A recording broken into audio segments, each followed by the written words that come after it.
राजगड तालुक्यातील गाव विंझर गावातील चंद्रकांत बुरुक यांच्या इथं घरापासून म्हणजे 2च मिनिटाच्या अंतरावर त्यांचा गोठा आहे आणि गोठ्याच्या वर त्यांची 4 जनावरं असतात.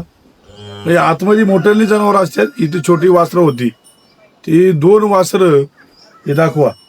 हे वाघाने एक वासरू गायब केले, एक वासरू इथं जागेवरच मारून टाकलेला आहे. परंतु वन विभागाच्या रक्षकांनी इथं दस्त घालणं गरजेचं आहे. रात्री इथंच आमची वाडी वस्तीतली लोक असतात. अचानक भयानकपणे कोण कुठं बाथरूमला जाईल, कुठं कशाही गोष्टीला जाऊ शकतं. परंतु असा हल्ला होणं गरजेचं चुकीचं आहे. आणि ह्याच्यामध्ये 2 वासरं फार त्यांनी साफसुपडा करून टाकलेला आहे. वनरक्षाच्या अधिकाऱ्यांनी इथं येऊन पंचनामा करून याच्या शेतकऱ्याचे काय नुकसान झाले याला कारणीभूत शेतकरी बी नाही. आता शेवटी बिबट्याने इथं येणं आणि या गोष्टी करणं हे योग्य आहे का योग्य नाही हे वनरक्षाच्या अधिकाऱ्यांनी ठरवायचं आहे. याला आम्ही अल्टिमेट दिला होता की इथं वाडी आमची धनगर वस्ती अवतीभोवती बिबट्या फिरत असतो, याला कारणीभूत वनरक्षक आहे.